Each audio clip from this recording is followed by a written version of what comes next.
What's up, guys? Welcome to Daily Dose of Reddit. This is your host, Zach, and today's subreddit is r/IDontWorkHereLady. This story's called Work Faster or I'll Fire You. Before I start telling my story, which happened 4 years ago, I wanted to apologize for my English and for possible spelling mistakes. As I mentioned, this happened to me about 4 years ago in summer in Turkey when my uncle was having his wedding. I was almost 16 years old, and it was my first time that I'd wear a suit to a wedding. Since it was my first time, I wanted to make sure I look great in it too, so that day, I took off my jacket because it was really hot outside, and I didn't want to have sweat marks all over my nice and new white shirt. So there I was, outside this wedding venue, greeting other guests and welcoming other relatives. Now this is when things get interesting. So there was this catering service who was there simultaneously preparing the food for the wedding. They were all dressed the same. White shirt, black pants, and nice black shoes, and a normal belt. Problem was, I looked the same. And I didn't have anything on me which could possibly tell that I'm different than them, and since I took off my jacket, they couldn't tell either. Standing at the entry welcoming guests, an employee, he was around 35, so there was a huge age difference, and he looked way bigger than me, approached me and asked me what the heck I was doing. Nothing? Do I know you? Don't just stand there and start moving fast and do something. Guests will be very angry if the food is not ready in time. I thought he was kinda joking about all the stuff, since we were dressed exactly the same and I was young too. But apparently, catering services hired anyone who had 2 arms and legs. And because I knew the sense of humor Turkish people have, I thought he was just trying to be funny. But then he approached me again and asked me if I wanted to get fired, and that he'd do anything to make sure I wouldn't get any money for what I did until then too. It was that moment I realized he wasn't trying to be funny anymore, but was dead serious about it. I was angry at him because he was being this disrespectful towards a guest, and so I responded in a very angry way, telling him to step off and leave me alone. I could have told him that I wasn't working for the catering service, but I didn't know he wouldn't get it. He then grabbed me by my arm and threatened to beat me up if I continued disrespecting him, knowing I'm apparently preventing them from getting the food ready just in time. Of course, everyone started running towards me. Can't even count all the people who tried to get him off of me. Just when he finished his sentence, my grandfather grabbed the employee and did the same thing to him and told him I wasn't working for him and that now he wouldn't be working for my grandfather either. The employee supervisor was really ashamed of his employee's behavior and tried to do me a favor by letting him fire me for him. I did fire him by telling him, "Seems like it's you who won't be earning much money today." Cool story, but I wanted blood. This story's called You're an Air Marshal. This story is very short, but I thought I'd share because it made me giggle a little. I just flew home after a quick business event. I was in an aisle seat. There were 2 ladies sitting in the seats in front of me. They were maybe mid-50s, most likely family because they were talking about Thanksgiving plans. The lady in front of me was so loud, they probably heard those Thanksgiving plans all the way up in the cockpit. Across the aisle from them was a man, probably in his 30s, who was quite muscular. Shortly after the seatbelt sign came off, the muscular man got up to use the restroom, and the lady directly in front of me practically screamed to her companion, "I think that man's an air marshal. He just sat there during takeoff and was really paying attention to everything." To which the other lady just said, "Maybe." The funny part was about 10 minutes later when the air marshal got a drink which happened to have alcohol in it. At which point, the lady said, "Well, I guess he's not an air marshal." Her voice was just dripping with how offended she was the poor man chose a profession other than the one she'd picked out for him. I just got a huge kick out of that. Completely reminded me of this sub, so I had to share. Well, that was quite the cute little story about an obnoxious plane lady. I just love me a cute little story about an obnoxious plane lady. This story's called I Know the Guy Behind the Counter. That doesn't mean I work here, lady. For a little background, I used to work in fast food, the Golden M, for a few years before taking on my current office job. During my 4 years at the Golden M, I worked with a guy who I'll call James, not real name. James worked in the kitchen while I was in the drive-thru. He and I got along great as coworkers and friends until he left for a better fast food place, the Way of the Submarine. at my local hospital about a year before I left the Golden M myself. My girlfriend and I went to the hospital to visit her sick mother. After some good quality time, I called a taxi to pick us up. I figured it would be about 20 minutes before they arrived, so I might as well grab a sandwich for dinner to save the cooking. What followed was a sight to behold. Seeing there is only one customer ahead of me, that meant I should have plenty of time to get my sandwich made, paid for, and be outside waiting for the cab with a good amount of time to spare. My girlfriend wasn't hungry, so she decided to wait for the cab, just in case it showed up while I was still inside. As I start thinking about my order, I notice that it's James working tonight. I give a mental sigh of relief, as I knew I'd get my sandwich right with him making it. James spots me walking in. Hey, OP. Hey, James. The usual? You got it. Sure thing. Let me finish with this customer and I'll be right with you.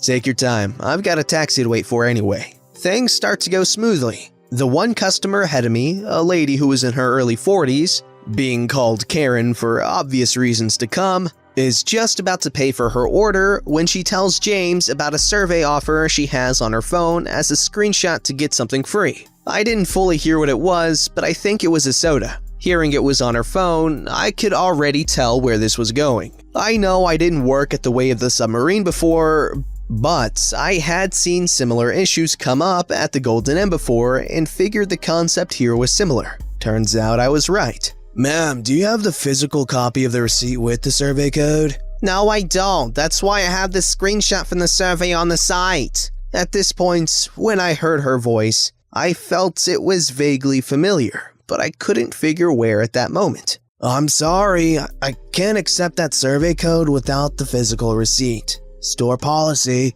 That's not true. I was able to do it before without the receipt. I'm sorry for the confusion. However, whoever accepted that survey code without receipt wasn't supposed to do that. That is ridiculous. I did the survey and deserve my free soda. Ma'am, perhaps you might still have the receipt in your purse or wallet. If you have it with you, I'll be glad to ring in your free soda. Without it, my hands are tied. I've heard enough from you. Give me the number for your manager. I'm calling to make a complaint about your rudeness. Hearing this and being a full witness to this ridiculousness, I give James a subtle nod. I wasn't sure if he caught it until I saw the slight smile. James proceeded to write down my cell number and give it to her. There you go. Now then, was there anything else you'd like, ma'am? Yes, the free soda that you owe me. Ma'am, not again. I cannot do that without the receipt. Why the hell not? Me, wanting to give James a break from the crazy. Hey, James, want me to explain? James gives me a smile. By all means. Ma'am, he needs the physical copy for his records. It also ensures that the code is only used once. Taking a picture of the receipt doesn't change the fact that the receipt could have been used before. James nods in agreement to confirm. Are you trying to say that I'm trying to cheat the survey to get an extra soda? She was getting very angry, and then I recognized her as one of my problematic customers from the Golden M. I'm not saying that at all. I'm just giving you a hypothetical scenario. Given you know so much and how you two know each other, you must be the manager. I want him dealt with right now. Ma'am, I'm not the manager. I don't even work here. Also, he's my close friend, so of course we know each other. Then why do you know all this? I worked at the Golden M and had a similar policy. Fine, I'll be calling your manager and getting you in trouble at your work. By all means, go for it. Feel free to ask them if they miss me there. Miss you? You just said you worked there. Right, I worked there. I don't anymore. Then tell me where you work right now. I don't feel comfortable with telling you that. Ma'am, if you keep harassing him, I'm gonna have to ask you to leave the store. Karen takes off in a huff, paying for her sandwich and leaving the hospital. I sighed softly and turned to James, who also sighed, though his sigh was with relief while mine was annoyance. Sorry you got roped into that. No worries, I don't mind. And the number though, please tell me you wrote mine. You know it. The two of us had a good laugh at this. I told him that should the actual manager get a call, I'm more than willing to be a witness to defend him. He appreciated it and started to make my sub. Unfortunately for me, it was at that moment the taxi arrived. I didn't get my sub, but I managed to help my friend out of a jam, and that's far more important. Oh, come on, the least they could have done was given him a cookie or something for the road. He helped you out.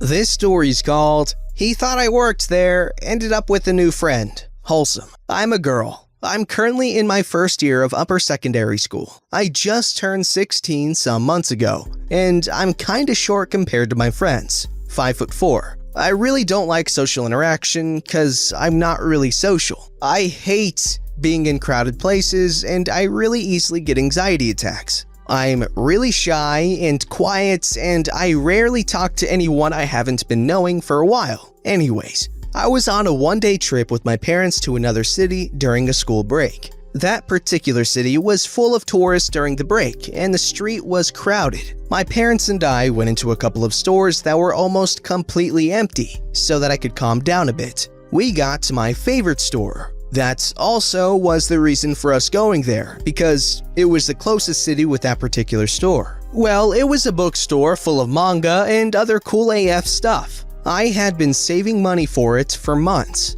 My parents left me alone in the store while going to another store nearby. It didn't bother me because it wasn't that many people in the store at the time. I ended up spending 3 hours in that store. Well, I love manga. It was the first time I ever bought it for myself, so I was really excited about it. I had gathered 7 of my favorite manga books in a basket that I carried around. While looking at other things, I saw a guy, I'll call him Alex, around my age, walk into the store. We made eye contact for less than a second, and I didn't really think more of it. A while later, I was looking at the books, trying to decide what to buy when I hear a voice behind me. Alex clearing his throat. Excuse me? I didn't think he was talking to me, so I ignored him.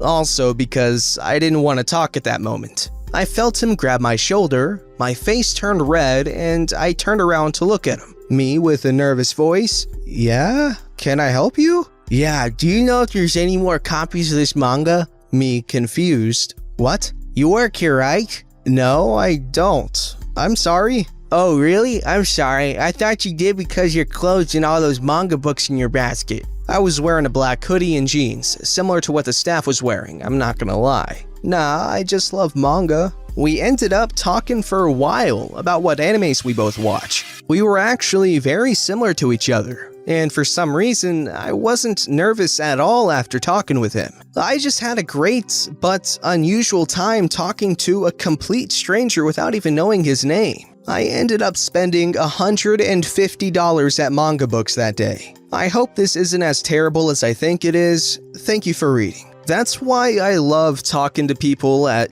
bookstores or video game stores especially, because, they obviously have similar interests to you, and so you can talk about stuff that you guys like, and, it's a great bonding experience for strangers. I'm curious, okay? Let me know down in the comments. How many of you guys met very good close friends while shopping at places related to a specific hobby of yours? This story's called Wise Choice, Wrong Age. Okay, so I just got home from this event and I'm still shocked. So I was at my local grocery store with my mom because I had to use the bathroom and the plumbing in my neighborhood was shut down due to a broken pipe down the street. My mom was doing some last-minute Thanksgiving shopping, so I was waiting by the electronics and listening to music while looking at the movies and TV shows when one catches my eye. I'll tell you at the end because it's hilarious. I pick it up and glance at it when I get the famous ahem of a Karen right behind me. Excuse me, employees aren't supposed to wear these. She says this as she yanks out my earbuds. Now, I am wearing a red shirt, which is what employees wear. But they have the logo on the front and back, while mine is blank on all sides. Sorry, I don't work here, ma'am? Yeah, right. Don't make me get you, manager. She had that smug voice and her annoying child behind her, he looked around 10. Mommy, I want that one. He was pointing at the show I was holding. You heard him. Give it to me. She held out her hand, expecting me to hand it over. Ma'am, this show is not for It's animated, of course it is. You see, I want it! He started crying and rolling on the floor. Just shut up and give it here, you dumb employee. At this point, a manager walks by because he wanted to check out all the noise. Is there a problem here? Yes, this stupid employee is wearing headphones and made my son cry because he won't give my son the movie. Sorry, ma'am, this boy doesn't work here, and if I may ask who got the movie first? Her face was red with anger after hearing I wasn't an employee. I did, but I'm not planning on buying it. If that's the case, then could you please give it to this lady? With a sense of malicious intent, I said okay and gave it to her. The kid instantly stopped and got all happy, and the Karen had a smug look on her face. So, are we good here? Yes, we are. I later saw her walk out of the store with her kid still holding the show.